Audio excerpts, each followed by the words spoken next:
Oke, bismillahirrahmanirrahim. Assalamualaikum warahmatullahi wabarakatuh.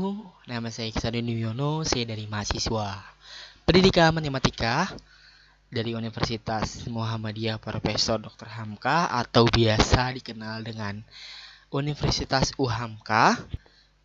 Ini nama lengkap saya dan ini NIM saya. Di sini saya akan sedikit menjelaskan terkait solusi persamaan Lanjar yang dimana dalam subbab determinan. Jadi saya akan sedikit menjelaskan terkait eliminasi Gauss dalam bentuk pivoting dan dalam bentuk tidak pivoting di bab determinan, teman-teman. Oke, lanjut ya. Di sini saya akan sedikit ngasih pemantik terkait solusi sistem persamaan Lanjar, yang dimana dalam praktek rekayasanya perilaku sistem dimodelkan dalam persamaan matematika. Jadi solusi sistem persamaan Lanjar ini berusaha untuk memberikan praktek rekayasanya dalam sebuah persamaan matematika. Seringkali jumlah persamaan tersebut lebih dari satu harus diselesaikan secara serempak dan simultan. Nah, teman-teman, di sini kita bisa loh bagaimana cara kita bisa menyelesaikan beberapa persamaan lebih dari satu bisa diselesaikan dengan secara serempak ya atau simultan, teman-teman. Nah, ini yang diberikan untuk sebuah solusi dari sistem persamaan Lanjar. Lanjut ya. Nah, determinan, teman-teman. Determinan mungkin teman-teman sudah mengenal ya.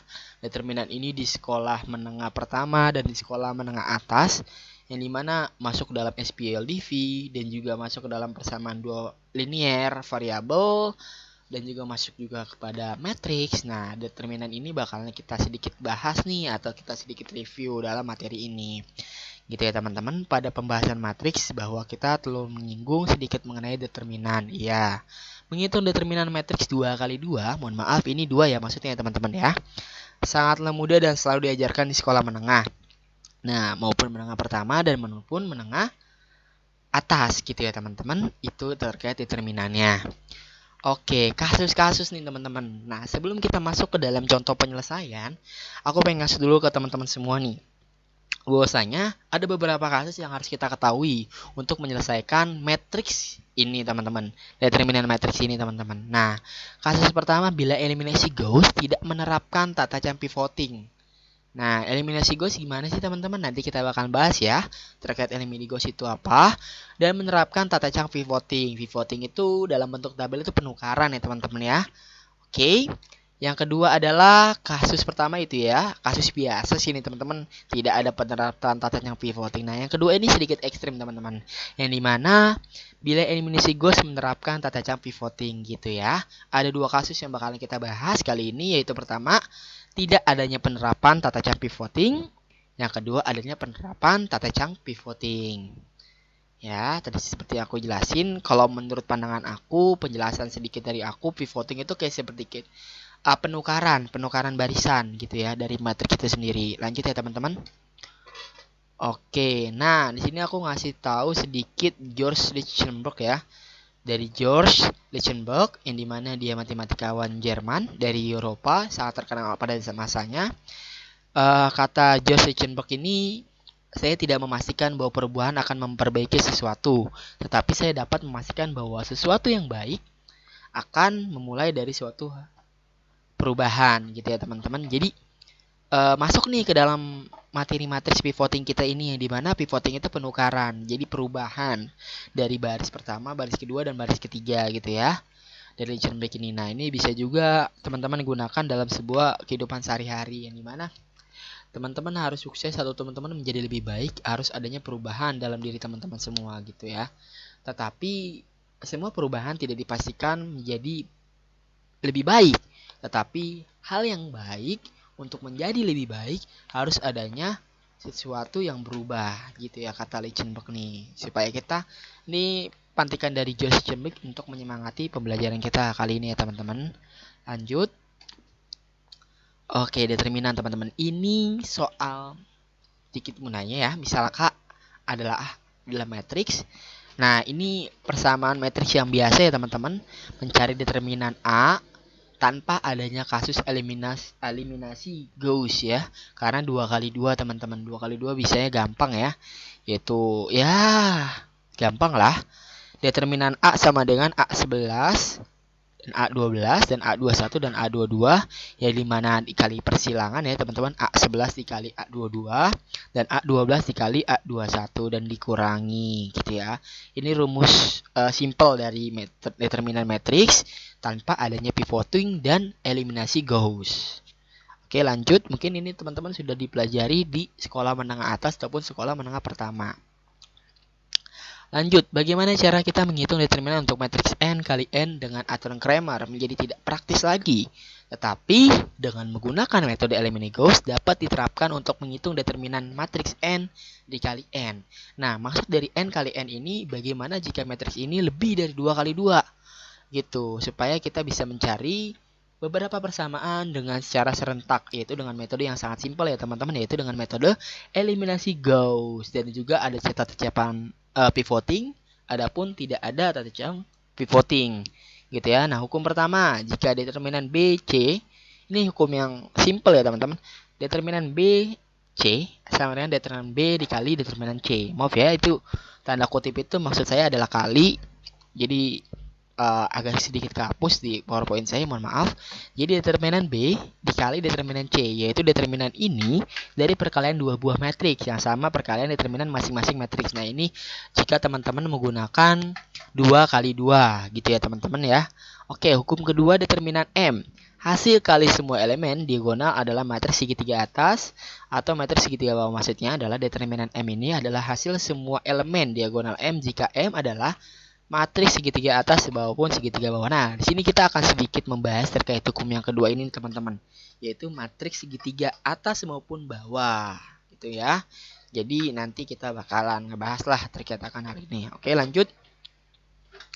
Nah, ini contoh penyelesaian ya teman-teman. Nah, satu dulu. Nah, ini salah satu contoh penyelesaian tanpa adanya pivoting, tetapi menggunakan eliminasi Gauss. Yang kasus pertama ya teman-teman. Nah, ini kasus keduanya adalah penyelesaian menggunakan pivoting. Maksudnya menggunakan metode eliminasi Gauss, tetapi ada tatapan pivoting atau penukaran barisan gitu ya teman-teman. Biar bisa kita menggunakan metode yang pertama, yaitu perkalian dari matriks beberapa elemen yang mempunyai beberapa elemen yang ada dari setiap barisnya gitu ya. Nah, ini ada sedikit formulanya teman-teman, yang dimana sedikit rumus yang sudah coba saya cari, dan ini rumus ini digunakan untuk persamaan matriks yang sebelah sini teman-teman, begitu ya, sehingga menghasilkan ini. Terus digunakan kembali formula yang kita buat sehingga menghasilkan ini. Sehingga 0, 0, dan 0 membentuk segitiga nih teman-teman. Jikalau dalam sebuah tadi ya, yang maksud dari ini teman-teman, ya kan, diagonal ya. Diagonal kan setiap kemiringannya, diagonal ini nih. Diagonal teman-teman nih. Di tengahnya ini teman-teman. Nah, jika segitiga ini udah bentuknya 0, 0, 0, 0, 0, maka kita bisa mengambil kesimpulan untuk matriks determinan A, determinan ini nih, A, itu 2 dikali min 2 dikali min 5 teman-teman, sehingga hasilnya itu 20. Nih, ini tanpa ada proses pivoting. Nah, ini teman-teman masuk ke dalam determinan lagi nih. Nah, ini seperti formula biasa, tetapi di proses yang kedua itu adanya tacangkan pivoting teman-teman, yaitu penukaran barisan. Yaitu barisan kedua ditukar dengan barisan ketiga ya. Ini nih yang tadinya ini 0, 0 min 3, 042, sehingga 042 nya di baris kedua nih teman-teman. 042 dan di bawahnya 00 min 3. Gitu, mudah ya. Oke, coba kita cari bagaimana maksudnya coba kita buktikan apakah persamaan dari contoh 4.13 sama 4.14 itu benar gitu ya teman-teman ya. Apakah perkalian benar menjadi 0 seperti ini dan ini dan ini dan lain-lain gitu ya. Oke, kita bakalan masuk dalam perhitungannya nih teman-teman. Oke, sebentar ya. Nah, ini saya udah masuk ke Word saya. Saya akan sedikit menjelaskan ke teman-teman ya. Formula pertama itu kan adalah pertama di sini kita coba tulis kolom 1 ya. Kolom 1. Oke. Nah, formulanya adalah R2 R2 sama dengan 4/2 dikali R1 ya teman-teman ya. Nah oke. Nah ini caranya gimana nih? Nah R2 nya itu di ini nih teman-teman. R2 nya itu yang di sebelah sini nih. Set ya. Sorry yang di sebelah sini teman-teman. 4 min 3 nih ya. 4 min 3 ya kan. Nah R2 yang pertama di kolom pertama itu 4 ya teman-teman. Kita tulis 4 di sini. Sama dengan 4/2 dikali R1. R1 nya berapa? Di atasnya 4 teman-teman, 2. Oke, berarti lanjut. Nah, di sini masih tetap 4. Nah, di sini 2 ini dicoret sama 2 ini teman-teman, karena ini kan dikali ya sebenarnya, sorry. Yang titiknya dikali. Nah, jadi 2 ini dicoret sama 2 ini sehingga jadi 1. 1 kali 4 sama dengan 4. Nah, habis itu masuk nih ke sininya nih. Oke, habis itu kita enter. Nah, masuk ke dalam kolom 1 ya. Kolom 1 sama dengan kolom 1 bentar ya. Kolom 1 nah, ini 4 dikurang 4 teman-teman ya. Sama dengan 0. Nah, jadi 4 yang ini nih teman-teman. 4 yang ini dipindahkan ke sebelah sini teman-teman. Jadi 4 dikurang 4 gitu ya. Sudah ketemu nih kita kolom satunya nih. Oke, lanjut di kolom 2 nya teman-teman. Kolom 2 nya dengan formula yang sama, yaitu R2 sama dengan 4/2 dikali R1. Cuman perbedaannya adalah ini aja ya, biar lebih enak dilihatnya, kasih titik aja teman-teman. Nah, cuman perbedaannya adalah sorry. Oke. Nah, perbedaannya ini kan menggunakan kolom 1 nih, kolom keduanya teman-teman. Nah, kolom keduanya di R2 tetap masih 4 ya teman-teman ini ya. Ini bisa dilihat kan ya 4. Nah, 4, maka kita tetap tulis 4. Sama dengan 4/2 R1 nya berapa? 3 nih teman-teman. Di samping 2 ada 3 dan di atas 4 ada 3 ya. Berarti kita menggunakan 3 ya. R1 itu ratio 1 ya, masih barisan 1 teman-teman. 4/2 dikali 3. Nah, gini teman-teman. Oke, ini tetap 4 sama dengan 4/2. Nah, karena 3 tidak bisa dicoret sama 2 teman-teman, maka 4 dikali 3. 4 dikali 3 berapa? 12. 12/2. Sehingga sorry. Nah, habis itu 4 sama dengan 12 bagi 2 sama dengan 6. Nah, masuklah dalam kolom yang kedua ya. Oh, sorry.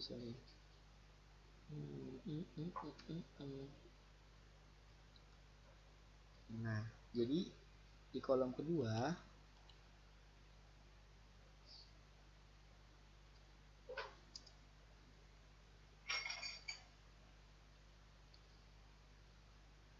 di sini aja teman-teman ya, karena tadi ada masalah. Jadi masuknya kayak gini aja deh. Jadi 12 dibagi 2 sama dengan 6 ya teman-teman. 12 dibagi 2 sama dengan 6. Kita ganti 6. Habis itu 2. Nah, di sini 6 ini teman-teman, 6 ini dipindahkan ke sebelah sini ya teman-teman, sehingga 4 dikurang 6 gitu ya. Sama dengan min 2. Min 2. Nah, sama kan teman-teman, udah 0, habis itu min 2 nih. Nih hasilnya nih min 2. Nah, terus selanjutnya situ di kolom yang ketiga teman-teman. Di kolom kedua 3 di R2 ya, di range 2, yaitu sama formulanya R2 sama dengan 4/2. Mana ini teman-teman? 4/2 dikali R1 teman-teman, masih sama. Oke. Nah, R2 nya berapa nih yang di sebelah sini nih? Nih, ini teman-teman ya. R2 nya itu min 3. Nah, oke, sorry. 4 per 2 teman-teman. 4 per 2 dikali R1. Nah, oke, habis itu lanjut. 3. Nah, 3 nih. Sorry, R1 nya itu berapa teman-teman? Mohon maaf ya. R1 nya di sini berapa nih? Min 3, di atas min 3 di kolom 3 nih. Yaitu min 1. Berarti di sininya min 1. Jadi 4 per 2 dikali min 1. Nah, min 3 tetap 4 per 2. Kan karena min 1 nggak bisa dicoret 2, maka 4 dikali min 1 dibagi 2. 4 kali min 1 berarti kan min 4 teman-teman. Min 4 per 2. Nah, min 4 dibagi 2 sama dengan min 2. Nah, maka dari itu kolom ketiganya, nah teman-teman, sorry, kolom ketiganya, nah min 2 ini pindahkan ke sini ya, kayak tadi teman-teman, sehingga min 3 ditambah yang tadinya plus, yang tadinya min menjadi plus dikarenakan pindah ruas, ditambah 2 sama dengan min 1. Nah, sehingga hasilnya 0, min 2, min 1. Coba kita lihat di R kedua teman-teman, apakah benar R keduanya itu adalah 0, min 2, dan min 1. Dan ternyata benar ya teman-teman ya, 0, min 2, dan min 1. Nah, R keduanya udah benar nih teman-teman. Nah, coba kita lanjut di R yang ketiga ya. R yang ketiga nih teman-teman nih. Di kolom pertama juga sama. Nah, formulanya nih, formulanya ialah min 3 per 2, min 3 per 2 kali R1 teman-teman. Bentar ya, biar saya lihat dulu jelasnya.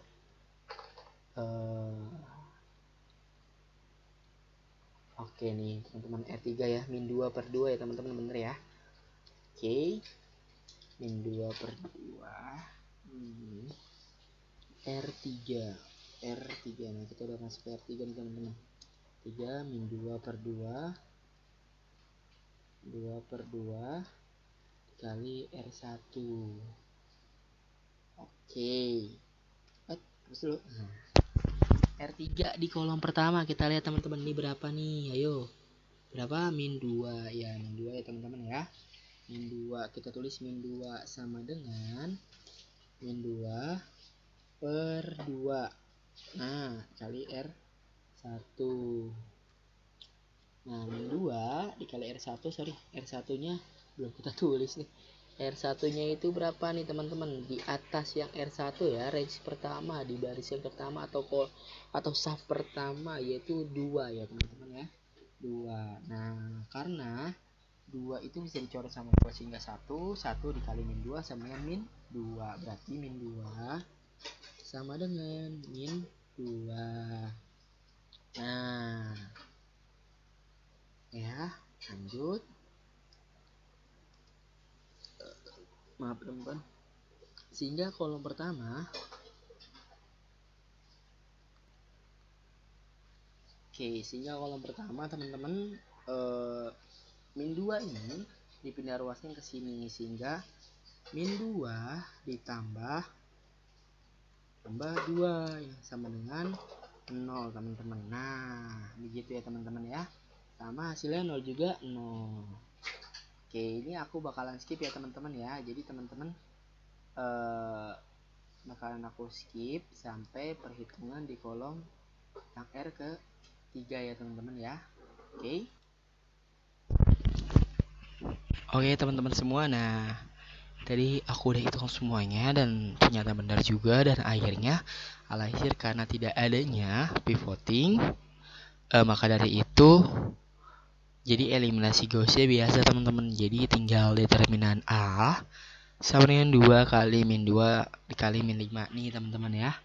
Dari sini ditarik diagonal ke kanan ke bawah, sampai min 5 gitu. Jadi 2 dikali min 2 dikali min 5. Kenapa? Dikarenakan ini nolnya udah bentuk segitiga nih teman-teman. Gitu. Jadi kita perbolehkan untuk menggunakan yang metode kedua, yaitu menggunakan matriks segitiga. Gitu ya. Dari 2 dikali min 2 dari 2 dikali min 2 dikali min 5 sehingga hasilnya 20. Begitu teman-teman. Nah, ini kasus yang pertama teman-teman, tanpa adanya pivoting gitu teman-teman ya. Nah, sekarang di contoh kedua, nah perbedaannya ini sebenarnya sama ngitungnya teman-teman, seperti tadi ya. Ini R1 dimasukin, terus R2-nya juga dimasukin, sama formulanya juga aku buat untuk bisa masuk ke sini supaya hasil ini 000 teman-teman. Nah, cuman di sini ada pengecualian, yaitu menggunakan pivoting. Nah, ya. Nah, aku gini dulu ya biar enak. Nah, di sini pivot itu diterapkan satu kali. Nah, satu kalinya di mana? Di sini nih teman-teman. Yang di mana R2 itu kan sama R3 teman-teman. Nih. Ini R2 yang 0 min 3, ya kan? Ditukar sama R3-nya teman-teman, jadi 042. Jadi ditukar sehingga yang 042 jadi R2 dan 00 min 3 yang tadi R2 jadi R3 teman-teman. Nah, ini penukaran yang disebut dengan tacapan pivoting teman-teman. Nah, ini diterapkan selama berapa kali di sini? Satu kali di formula ini ya teman-teman ya. Sehingga matriks determinan A yaitu min 1, ini maksudnya pangkat 1 ya teman-teman. Yaitu maksudnya pangkat 1. Jadi min 1 pangkat 1 itu jadinya 1 ya teman-teman, sehingga nah ini dia nih, 1 pangkat 1 yaitu 1 juga. Bentar ya, 1 juga, sehingga 1 dikali 1 ya 1 dikali 4 4 kali min 3, maaf ini min 1 ya teman-teman. Oke, nah sehingga menjadi hasilnya 12 teman-teman gitu. Nah, ini menggunakan cara pivoting, yaitu penukaran yang ada di sini nih teman-teman nih. Begitu. Nah, itulah cara bagaimana kita menggunakan eliminasi Gauss di matriks teman-teman, dan menggunakan kasus pertama tanpa pivoting dan kasus kedua menggunakan pivoting gitu ya teman-teman ya. Balik lagi ke ini contoh penyelesaiannya. Tadi aku udah jelasin secara detail. Terima kasih teman-teman. Nah, ini sudah di akhir video. Terima kasih teman-teman. Jangan lupa untuk teman-teman yang menonton video ini kasih like, komen, dan subscribe-nya ya teman-teman ya. Karena like dan komen dan subscribe itu gratis dan aku butuh banget dari kalian semua. Terima kasih, itu aja dari aku. That's I say. Wassalamualaikum warahmatullahi wabarakatuh. Semoga apa yang aku kasih ke teman-teman ini bermanfaat untuk teman-teman semua. Terima kasih.